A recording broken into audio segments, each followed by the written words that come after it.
स्वागत है आपका मेरे यूट्यूब चैनल में।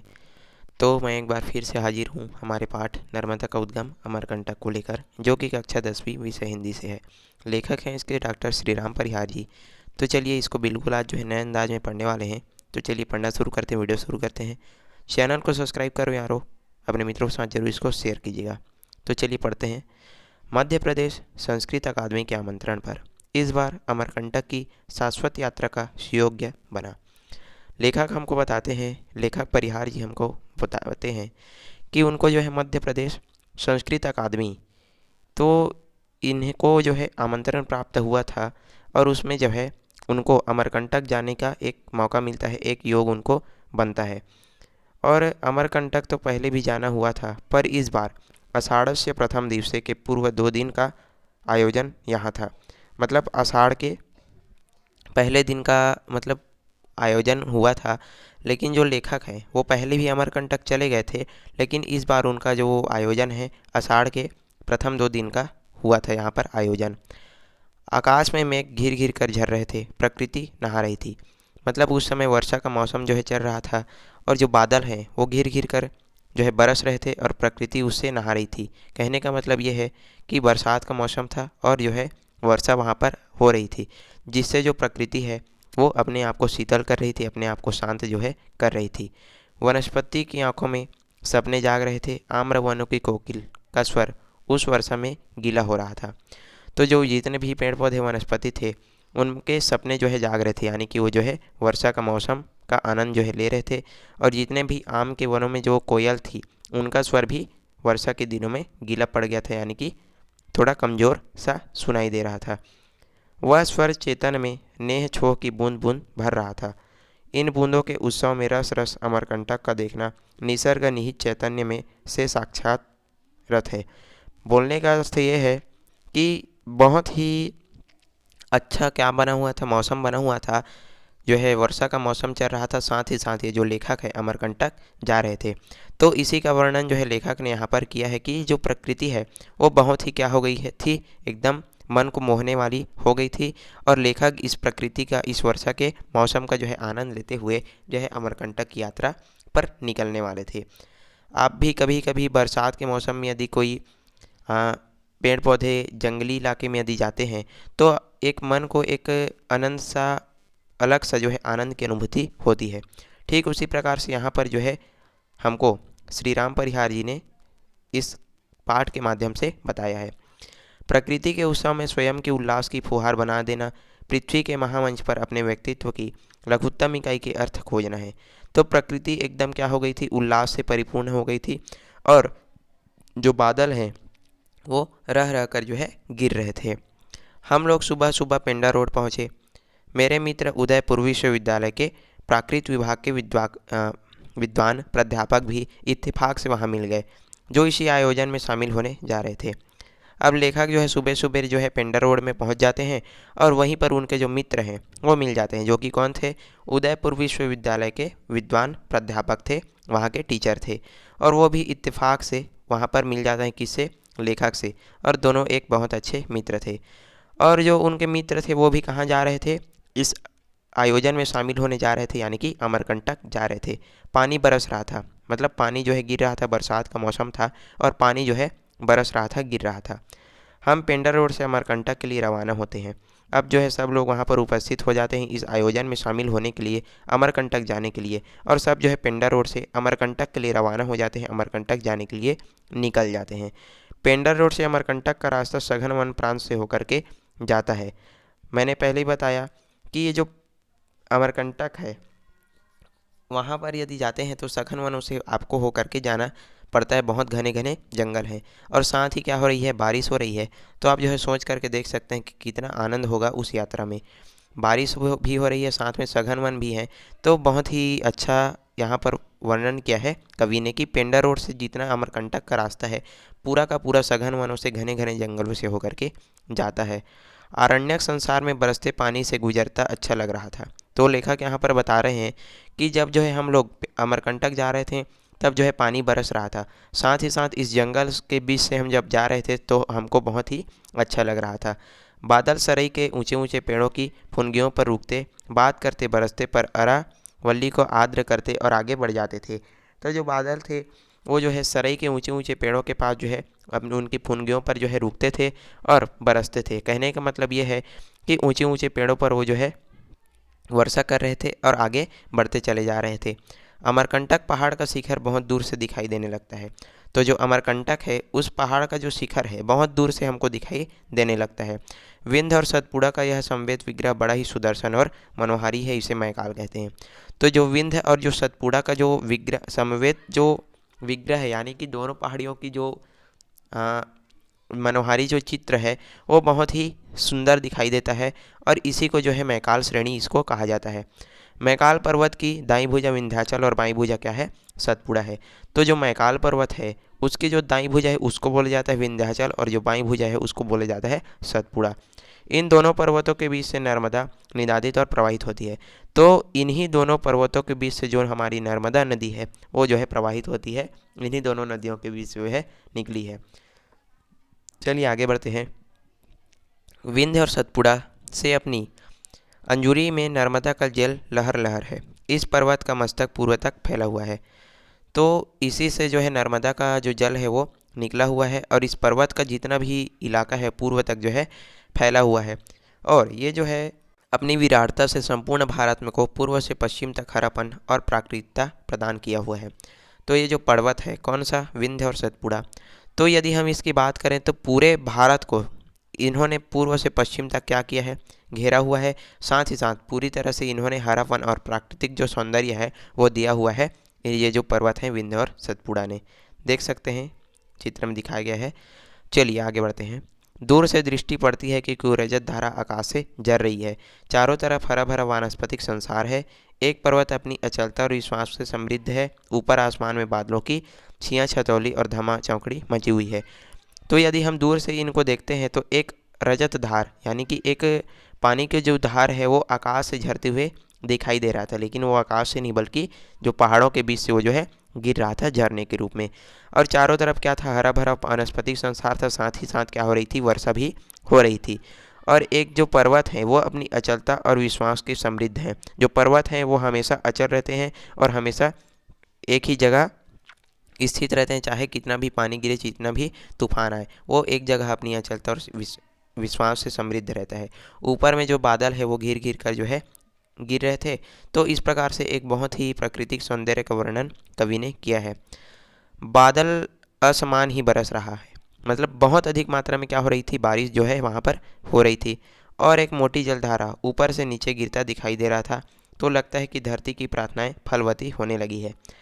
तो यह जो धारा है किसकी है, सोन की है। सोन यानी कि सोन नदी की है।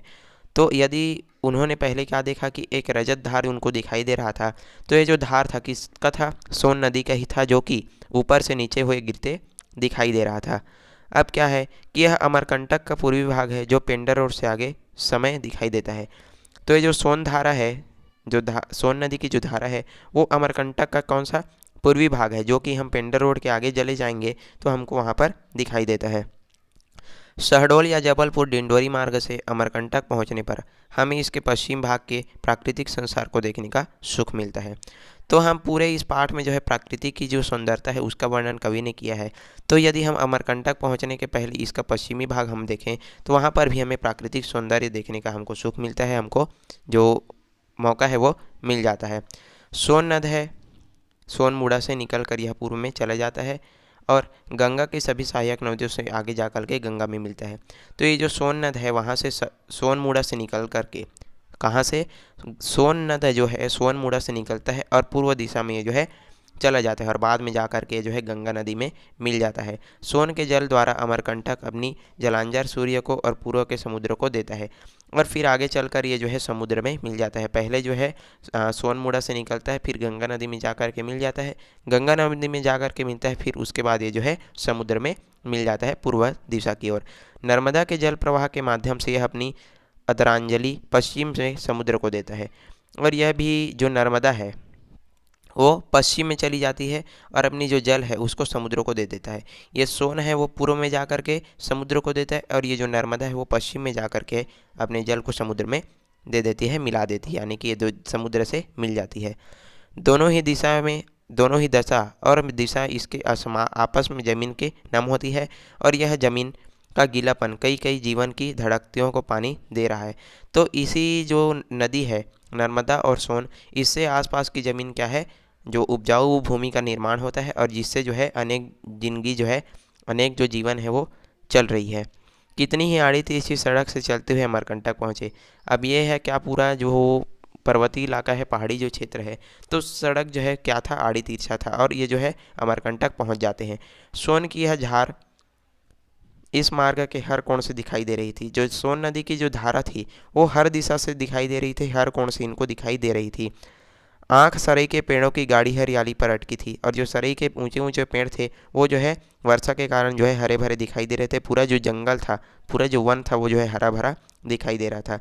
वन की सघनता पर आश्वस्त होती है, मतलब इतने घने जंगल वहाँ पर हमको देखने को मिल जाता है, जिससे जो कवि हैं वो, जो लेखक हैं सॉरी, जो लेखक हैं वो जो है एकदम आश्चर्यचकित हो जाते हैं। फिर सोन के सम्मोहन में फंस जाती है। फिर जो सोन नदी की धारा है वो लोगों को सम्मोहित कर देती है। लंबा घाट चढ़ने पर हम अचानक स्वयं को अमरकंटक के एकदम सानिध्य में पाते हैं। अब ये जो है सिर एकदम अमरकंटक के पास जो है पहुँच चले जाते हैं, और इससे पहले ये जो है लंबा घाट जो है चढ़ते हैं, और अचानक ये जो है अमरकंटक में अपने आप को पाते हैं, यानी कि अपने जो अमरकंटक में जो है पहुंच जाते हैं। सोन आँखों में ओझल हो जाता है, और जो सोन नदी की धारा है वो आँखों से ओझल हो जाती है, आँखों से गायब हो जाती है। बारिश रुक गई थी। तो जब जो है लेखक जो है कहाँ पहुँचते हैं, अमरकंटक पहुँचते हैं, तो उस समय बरसात जो है रुक गई थी, बारिश नहीं हो रही थी। अमरकंटक की समतल और रक्ताभ छवि से रूबरू आगे बढ़ते हैं। अब ये जो है अमरकंटक की जो समतल भूमि है उससे जो है देखते हैं, और वहाँ से आगे फिर बढ़ जाते हैं। छोटी सी बिल्कुल छोटी नदी को पतली धारा के रूप में छोटे से पुल द्वारा पार करते हैं।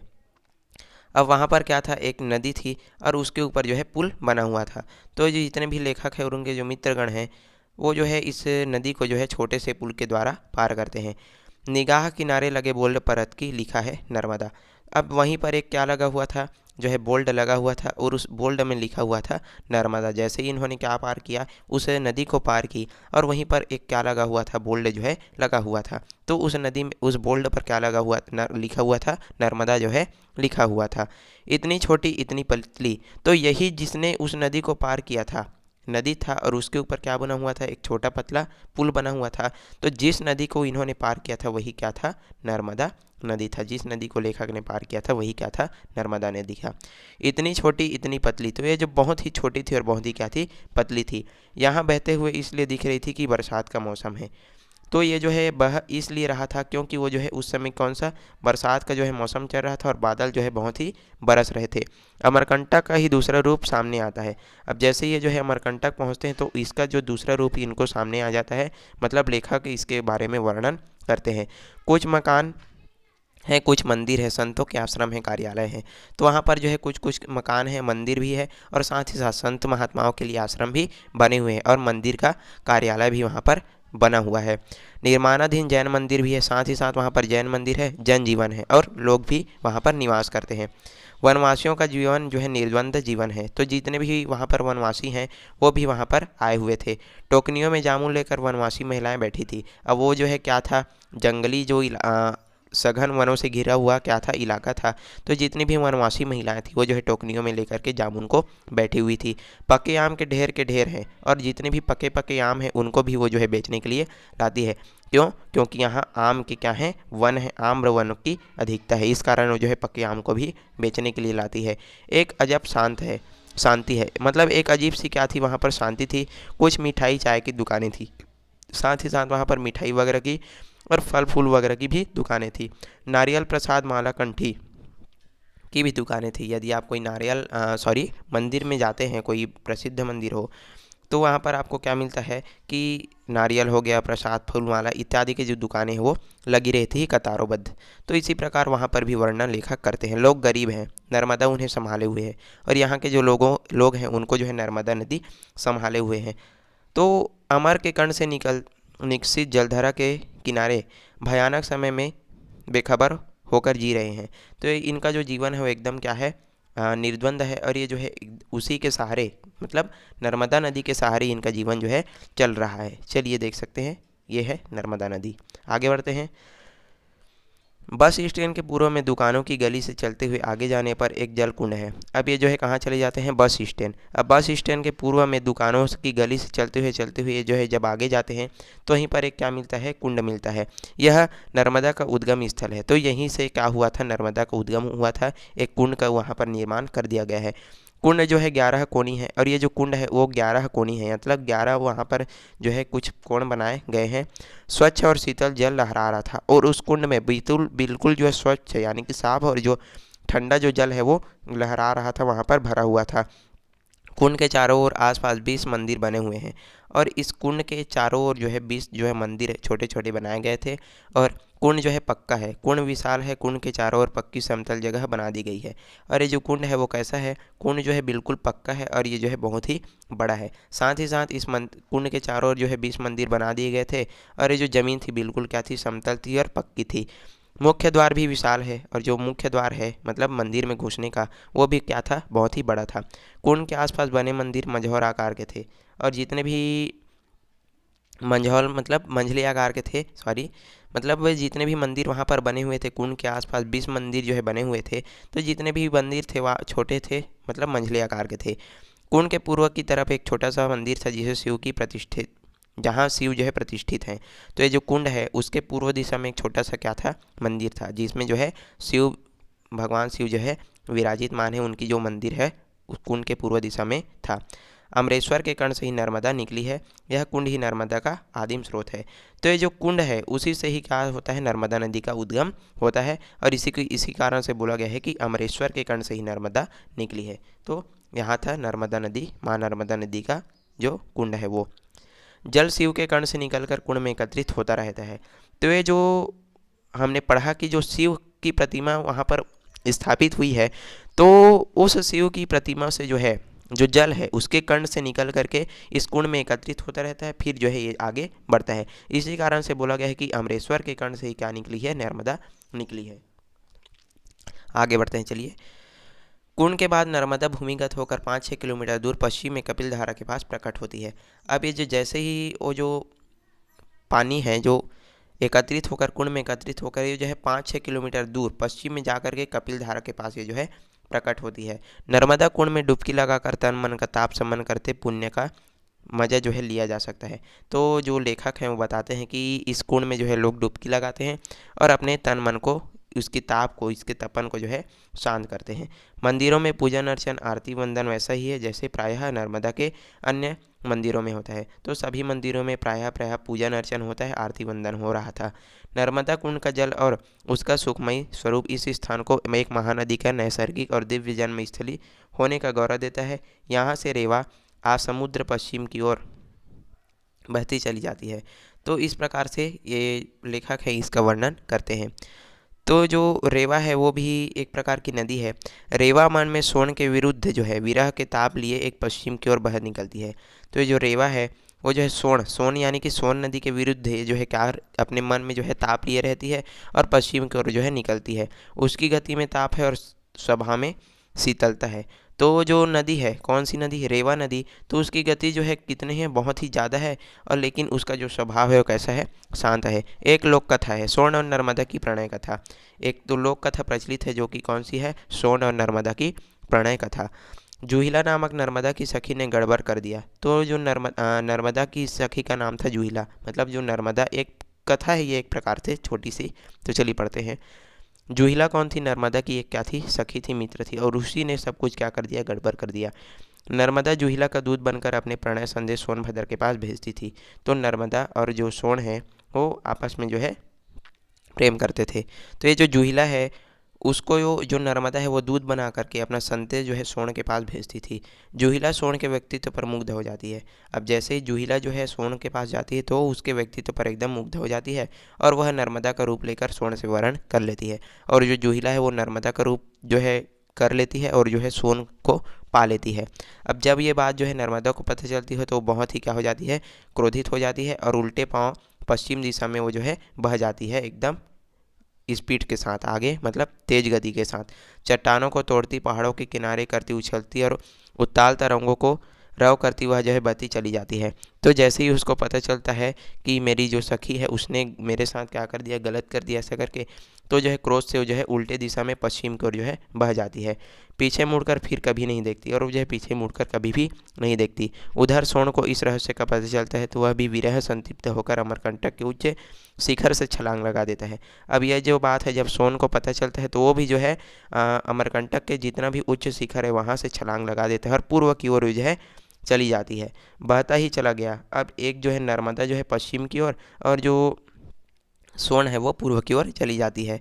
अब क्या होता है, कुछ दूर जाकर जूहिला उसे मना लेती है। मतलब जो बहता ही चला गया लेकिन कुछ दूर जाता है कौन, सोन नदी, तो जूहिला उसे मना लेती है और उसमें मिल जाती है, उसमें समा जाती है। लेकिन नर्मदा और सोन दो प्रेमी विपरीत दिशा में बह निकलते हैं। तो नर्मदा जो है पश्चिम दिशा में, सोन जो है पूर्व दिशा में, एक दूसरे के विपरीत दिशा में बह निकलते हैं। धरती की करुणा विलगित होकर नर्मदा और सोन के स्वरूप में अजग्र बह रही है। तो आज भी इसी प्रकार से जो है बह रही है। और उसके बाद आता है माई की बगिया। तो माई की बगिया सोन और नर्मदा की बाल सुलभ क्रीड़ाओं की भूमि रही है। तो ये जो माई की बगिया है उसका जो प्रश्न है वो परीक्षाओं में पूछा जाता है, तो आपको इसको अच्छे से समझना है कि माई की बगिया क्या है, इस पर टिप्पणी लिखिए। तो इस प्रकार से प्रश्न आपको दिया जा सकता है। तो ये क्या था, सोन और नर्मदा की बाल क्रीड़ाओं का भूमि है। वह ऋषि मार्कंडे की तपोभूमि भी रही है। तो जो माई की बगिया है वहाँ पर जो ऋषि मार्कंडे हैं उन्होंने क्या किया था, तप किया था। आम्र तथा सरई के पेड़ों से आंगन में बगीचा बना हुआ है। मतलब बहुत सारे आम और सरई के पेड़ यहाँ पर पाए जाते हैं। किसमें, माई की बगिया में। गुलाब कावली के फूलों से यहाँ नर्मदा और सोन के प्रेम का फूल अभी भी क्या है, खिला हुआ है। तो यहाँ पर जो है गुलाब कावली नामक जो है फूल है, मतलब गुलाब का ही फूल है, जिसे जो कि यहाँ इस माई की बगिया में खिला रहता है। माई की बगिया में छोटा सा क्या है, जलकुंड भी है। तो ये जो माई की बगिया है वहाँ पर छोटा सा जलकुंड भी हमको देखने को मिल जाता है। गुलाब कावली का क्षेत्र भी बहुत थोड़ा रह गए हैं। मतलब ये जो फूल है वो भी अब थोड़े ही क्षेत्रों में खिलता है। यहाँ एक साधु की कुटिया में रहते हैं। मतलब एक साधु है जो कुटिया में यहाँ पर निवास करते हैं माई की बगिया में। तीर्थ यात्रियों की आंखों में गुलाब कावली का अर्क डालकर आंखों की उमस को दूर करते हैं। तो हम जो है गुलाब जल ऐसा करके जो बोलते हैं, ठीक उसी प्रकार से ये जो है चीज़ होता है गुलाब कावली का अर्क। तो उसको जो है आंखों में डाला जाता है, जिससे आंखों की जितनी भी जलन है, जितनी भी उमस है वो दूर हो जाती है। दृष्टि का धुंधलकता जो है छटकने लगता है, वो मतलब पूरे आँखों को ये जो है साफ कर देता है। लगता है नर्मदा और श्रोण का परिणय गुलाब कावली के फूलों के माध्यम से जगत की दृष्टि से तपन का अभी तक हर रहा है। तो क्या बोला गया है, ऐसा बोला गया है कि ये जो गुलाब कावली का फूल है वो जो है पूरी सृष्टि की तपन को क्या कर रहा है, शांत कर रहा है। जीवन के ताप तो दोनों अलग अलग जल में शमित हो रहे हैं, लेकिन इनकी जो दिशाएं हैं वो क्या है, अलग है। धरती के सूखे किनारे की हंसी बांट रहे हैं। और ये इन्होंने क्या किया है, ये जो नदी है नर्मदा, उसने क्या है, धरती के सूखे किनारों को हंसी बांट रहे हैं। यानी कि पूरी जो धरती है, पूरा जो इलाका है उसको हरा भरा रखा हुआ है, उत्सव लुटा रहे हैं। जूहिला के मन में खोट और सोन के से उसका विवाह होने की खबर लगते ही नर्मदा माई की गबिया से भूमिगत होकर पश्चिम दिशा में जाकर के 2-3 किलोमीटर बाद सतह पर आती है। तो ये जो नर्मदा नदी है, जब इसको पता चलता है कि जूहिला और सोन का क्या हो गया है, विवाह हो गया है ऐसा करके, तो जो नर्मदा नदी है वो माई की बगिया से क्या हो जाती है, भूमिगत हो जाती है, अंदर हो जाती है और 2-3 किलोमीटर बाद जा कर के बाहर निकलती है। कपिल धारा के पास जल का सोता दिखाई देता है। तो ये जो है कपिल धारा के पास प्रकट होती है। यह प्रसंग मानवीय संदर्भ लिए हुए हैं। तो ये जो प्रसंग है वो एक कथा था। लोग ने नदियों को कहीं मानवीय और कहीं दैवी गुणों से मंडित किया है। तो कहीं कहीं लोग इसको जो है मानवीय मानते हैं और कहीं कहीं दैवी का रूप जिसको देते हैं। लेकिन हम नदियों को प्रायः जो है देवी का रूप देते हैं। जैसे गंगा नदी हो गया, नर्मदा नदी, तो जितनी भी नदियाँ हैं उनको जो है प्रायः देवी का रूप यहाँ पर दिया गया है। यह लोक की मानवीय दृष्टि और व्यवहार के प्राकृतिक तक फैलाव का सुफल है। तो लोगों की अपनी अपनी मान्यताएं हैं, अपना अपना जो दृष्टिकोण है उसी के हिसाब से जो है नदियों को अपना अपना रूप देते हैं। परंतु तटस्थ रूप से देखने पर भी अनुमान लगाया जा सकता है कि माई की बगिया से पुरातन समय में जल स्रोत बहता रहा होगा। लेकिन यदि हम माई की बगिया की बात करें तो वहाँ पर हमको पुराने समय में जल के बहने की जो स्रोत है वो दिखाई देता है। वह जल धारा ही वर्तमान नर्मदा कुंड तक आती है। तो वो जो जल की धारा है वो ही नर्मदा कुंड तक जो है आती है। फिर पश्चिम दिशा में वो जो है आगे बढ़ करके बहती चली जाती है। अब वो जो है फिर माई की बगिया से होकर के जो नर्मदा कुंड है वहाँ पर आती है और पश्चिम दिशा में फिर आगे बढ़ते हुए चली जाती है। अब क्या बोला गया है, समय के परिवर्तन और अमरकंटक की वानस्पतिक संपदा विरल होने से इस स्रोत में भी अंतर पाया। अब जैसे जैसे समय में परिवर्तन होने लगा और वनस्पति की जो संपदा है वो भी घटने लगी, यानी कि जितना भी वनस्पतिक जो वन है एक प्रकार से वो जो है घटने लगता है। माई की बगिया से लेकर नर्मदा कुंड तक की धारा सूख गई है। अब ये जो माई की बगिया है और नर्मदा कुंड है, इसकी जो धारा है वो पूरी तरह से क्या हो गई है, सूख चुकी है। और नर्मदा कुंड से आगे 2-3 किलोमीटर तक ही यह जो स्थिति है वो बनी रहती है। अब ये जो नर्मदा कुंड है वो अमरकंटक के शिखर और आसपास की भूमि ऊंची है। तो जो नर्मदा कुंड है और अमरकंटक, तो वहाँ से एक शिखर और जो आसपास की भूमि है कैसी है, ऊंची है। और उसी का जो जल है निरंतर नर्मदा कुंड में जो है आता रहता है। अमरकंटक ने अपनी आत्मा से नर्मदा को जो है जन्म दिया है। तो ये जो स्थान है अमरकंटक, उसी ने ही नर्मदा को क्या किया है, जन्म दिया है। और उसके प्राणों से रस में नर्मदा में अनादिकाल से जो प्रलय काल तक जल जो है वो बह रहा है। अमरकंटक ने नर्मदा को जन्म देकर के लिए भारत के वरदान दिया है। क्योंकि ये जो नर्मदा है वो पूरे भारत को क्या हरियाली जो है प्रदान करती है, वनस्पतिक जो संसार है वो प्रदान करती है। यह अमरेश्वर शिव के अमरकंटक के माध्यम से धरती को मिली कृपा है। तो इस प्रकार से बोले जा सकते हैं कि ये जो शिव की कृपा ही है जो कि नर्मदा को अपने कंठ से जो है जन्म देता है। शिव कन्या नर्मदा के रूप में जल में अमृत धारा है। तो शिव कन्या जो नर्मदा जल है उसके रूप में ये जो है बताया गया है। सोनमुड़ा सोन का उद्गम स्थल है। अब सोन नदी का उद्गम स्थल क्या है, सोनमुड़ा है। और यह भी छोटा और पक्का कुंड बना दिया गया है। तो यहाँ भी एक छोटा सा और पक्का कुंड है जो है बना दिया गया है, पहले ये जो है नहीं था। कुंड से पतली धारा निकल कर बह रही है और पूर्व जो पर्वत के ऊपर से बहती हुई एक मोटी धारा कर मिल करके सोन नदी का स्वरूप देती है। तो अब सोन नदी के बारे में बात करते हैं। तो ये जो है कुंड से निकल करके एक छोटी पतली धारा के रूप में आती है, लेकिन जैसे ही ये जो है पर्वत पर आती है तो एक मोटी धारा का रूप में बदल जाती है और यही सोन नद का रूप जो है दे देती है। थोड़ी दूर जाकर सैकड़ों फीट नीचे वृक्षों में गिरकर जो है अदृश्य हो जाती है। जैसे ही थोड़ी दूर जाती है तो सैकड़ों फीट की ऊंचाई से गिरकर ये जो है सघन वनों में विलुप्त हो जाता है। और यह सोन का क्या है, प्रपात है। यहाँ पर जो है सोन का पहला जो है प्रपात निर्माण होता है और यही जो प्रपात है वो दूर दूर तक दिखाई देता है। सोनमुड़ा के कुंठ में श्रद्धालुओं द्वारा डाले गए सिक्के पड़े हैं और सोन अमरकंटक का क्या है, गर्व है। तो इस सोन नदी के जो कुंड है उसमें जो सिक्के जो है श्रद्धालुओं द्वारा डाले जाते हैं और जो सोन नदी है वो अमरकंटक का क्या है, गर्व है। आगे बढ़ते हैं, इतने तक समझ आ गया होगा। तो इस तरह नर्मदा के उद्गम स्थल पर बना जल कुंड भी देखने से पहले पक्का नहीं था। मतलब जब पहले इसको देखा जाता था तो ये जो कुंड था वो पक्का नहीं बना गया था, लेकिन बाद में इसको पक्का बना दिया गया। अपने गांव में बड़े बूढ़ों से और परिक्रमा वासियों से सुना कि अमरकंटक में माई रेवा बांस के भीड़े में से निकली, बड़ा हुआ। और यहाँ तो कुछ ऐसा नहीं था, लेकिन वहाँ पर जैसे बड़े बुजुर्गों से इन्होंने बात किया, किसने, लेखक ने, तो उसको बहुत सारी जानकारी वहाँ पर के मिलती है। बांस के भीड़े से निकलने वाली अभी तक जिज्ञासा बनी हुई लगता है। यहाँ अब आमद रक्त नहीं रही है। मतलब बहुत सी चीज़ें वहाँ पर अभी भी है, लेकिन बहुत सी चीज़ें वहाँ पर बदल चुकी है। प्रकृति अपने निसर्ग पर बार बार निहाल होकर गर्व से कहती रही है, सीमेंट और कंक्रीट से नदियों के उद्गमों पर घेराबंदी शुरू नहीं हुई होगी तब पहले बांस की भीड़ों से यहाँ रहे होंगे। मतलब अब क्या कर दिया गया है कि पूरा जो स्थल है अमरकंटक का जो स्थान है मंदिरों का, उसको क्या कर दिया गया है, पक्का कर दिया गया है, जो कि इससे सीमेंट और कंक्रीटों से बना दिया गया है। लेकिन पहले ये सब चीज़ जो है नहीं हुआ करता था। उनमें से नर्मदा का जल स्रोत निकलता रहा होगा। मतलब पहले जब जो है ये सब नहीं रहा होगा, तब जो है जल स्रोत कुछ अन्य दिशा से निकल रहा होगा। बांस की भीड़ों को साफ करके कुंड का निर्माण कर दिया हो, या तो अमरकंटक जो है स्थितियों में बदल कर बांस के वनों को काटने और बांस का भीड़ा समाप्त हो गया होगा। तो पहले क्या होता था कि बांस के झुंड से जो है नर्मदा निकलती थी, इस प्रकार से बोला जाता था। लेकिन अब ये जो चीज़ है उसका नामो निशान वहाँ पर नहीं मिलता। जो भी हो, अमरकंटक घर जन्म से लेकर नर्मदा की सृष्टि को सोहर गाने का अवसर मिलता है। नर्मदा जीवन उत्सव के चरम की ओर अमर फल है। तो इस प्रकार से नर्मदा का उद्गम हुआ था।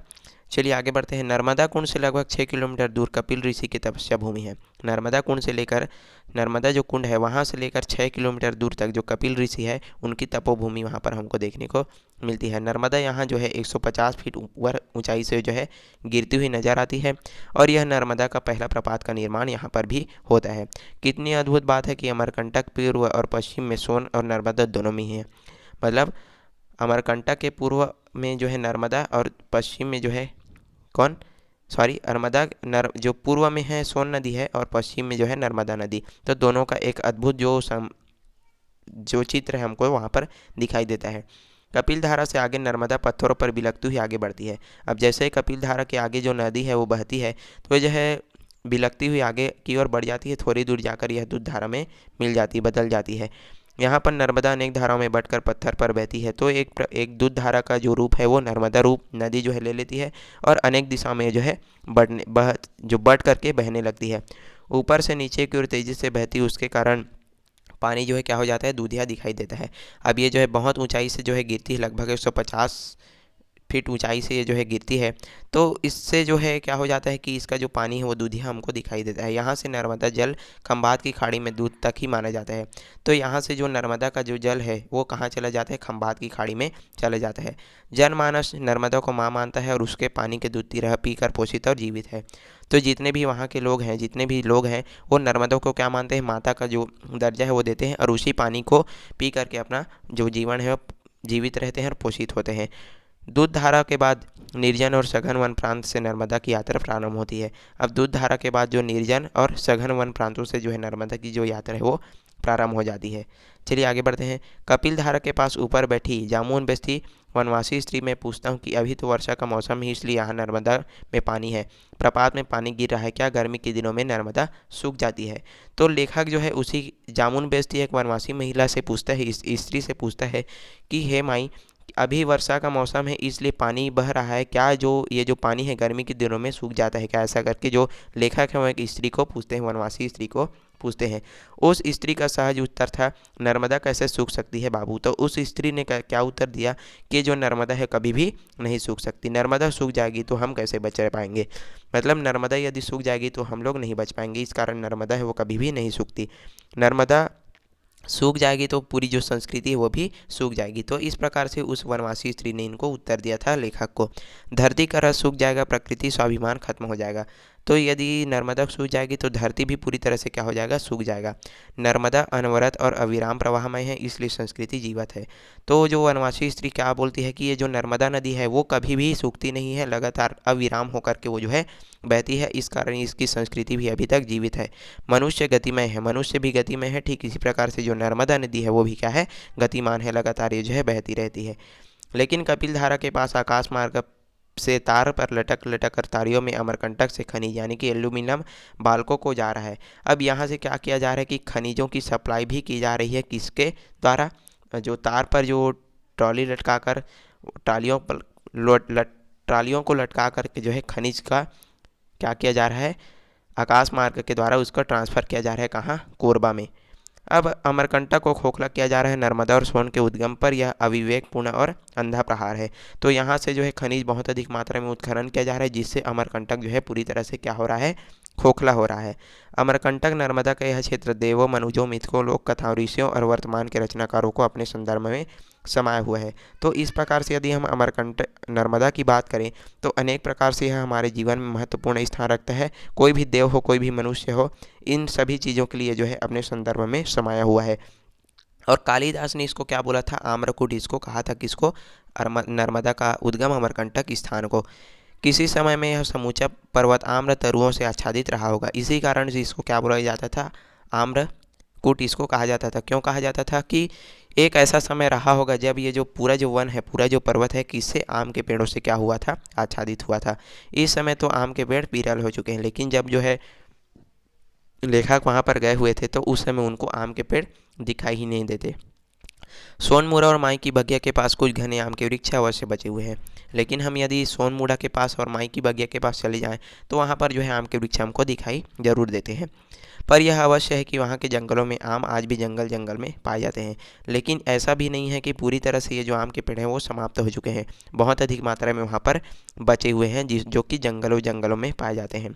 और यह क्रम पूर्वोत्तर में सरगुजा जिले के वनों तक और पश्चिम में सतपुड़ा की रानी पंचमढ़ी तक जो है फैला हुआ है। बादलों का जो रूप अमरकंटक में देखा वो क्या था, अद्भुत था, यानी कि ये जो है बरसात के मौसम में गया हुआ था और जो कि एक बहुत ही प्राकृतिक सौंदर्य का वर्णन लेखक ने किया था। वर्षा सुबह से ही थम गई थी, 4 बजे आसपास देखते देखते अंधेरा छा गया था। तो जब ये जो है अमरकंटक पहुँचते तो जो वर्षा है वो सुबह से ही थम चुकी थी और 4 बजे यानी कि शाम के 4 बजे तक जो है पूरा अंधकार जो है छा चुका था। एकदम एक घना सा धुआं धुआं सा तैरने लगा था और पूरी तरह चारों तरफ क्या हो चुका था, धुआं धुआं, मतलब कोहरा जो है छाने लगा था। नरम और जो आर्द्र रूप वाले बादल की चादर ने समूचे वन पर्वत और सबको जो है ढक लिया था। तो पूरा जो स्थल है, मतलब जो वातावरण है, पूरा क्या हो गया था, नर्म हो गया था। और जिसने पूरे वन और जो जंगल है, जो पर्वतमालाएं हैं, उसको पूरी तरह से ढक लिया था। बादल हमारे आसपास आ गए थे, बिस्तर पर, कमरे में, सब जगह फैल गए थे। तो जो बादल थे वो ऊंचाई वाला स्थान है, इस कारण पूरा जो बादल है वो कमरों पर, जहाँ तक कि बिस्तरों पर आज पूरी तरह से क्या हो गया था, फैल चुका था। कहने का मतलब यह है कि पूरी तरह से क्या हो गया था, कोहरा छा गया था। अब क्या होता है कि एक स्पर्श से अनुभव संपन्न हुआ, किंतु पकड़ में न आने वाली अनुभूति का तैरता संसार हमको आसपास दिखाई देता है। तो लेखक यहाँ पर बताते हैं कि ऐसा लग रहा था मानो हम जो है बादलों पर आ गए हैं। हम कमरों में, दलानों में होते हुए बादलों के समंदर में तैरते हुए धरती पर चल रहे थे। तो मैंने आपको पहले ही बताया कि ऐसा लग रहा था मानो ये जो है बादलों पर आ गए हैं और वहाँ पर चल रहे हैं, ऐसा करके। जीवन में ऐसा पारदर्शी और रोमिल बादल अनुभव पहले हुआ था। तो लेखक यहाँ पर अनुभव करते हैं कि मैंने अपने जीवन में ऐसा जो बादल का अनुभव है पहले नहीं किया हुआ था। घनश्याम हमारे पास थे, घनश्याम यानी कि जो बादल है उनको बोला गया है कि हमारे पास आ चुके थे, लेकिन पकड़ के बाहर थे, लेकिन वो जो है पकड़ में नहीं आ रहे थे। घनश्याम कहाँ कब किस पकड़ में आ पाते हैं, लेकिन कभी भी कोई इसको पकड़ नहीं पाता। सुबह होते ही मौसम जो है साफ़ हो चुका था। अब जैसे ही सुबह होती है तो मौसम पूरी तरह से साफ़ हो चुका था। अमरकंटक स्नान का निसर्ग की अभ्यर्थना में निरत सा खड़ा था। अब जैसे ही सुबह होता है तो जो लेखक है स्नान वगैरह करते हैं, वहाँ पर जो है चुपचाप खड़े रहते हैं, और उसकी अजूरी का जल नर्मदा बनकर बह रहा था। तो जो है उनकी यादों को याद करके उसको एकटक देख रहा था, और ये जो नर्मदा का जल है लगातार निरंतर बह रहा था। तो ये था हमारा पाठ नर्मदा का उद्गम अमरकंटक। आई होप आपको वीडियो जो है पसंद आया होगा, तो लाइक करें, अपने मित्रों के साथ जरूर इसको शेयर कर दीजिएगा। चलिए मिलते हैं इसी प्रकार के पाठों को लेकर के, तब तक के लिए पढ़ते रहिए। धन्यवाद।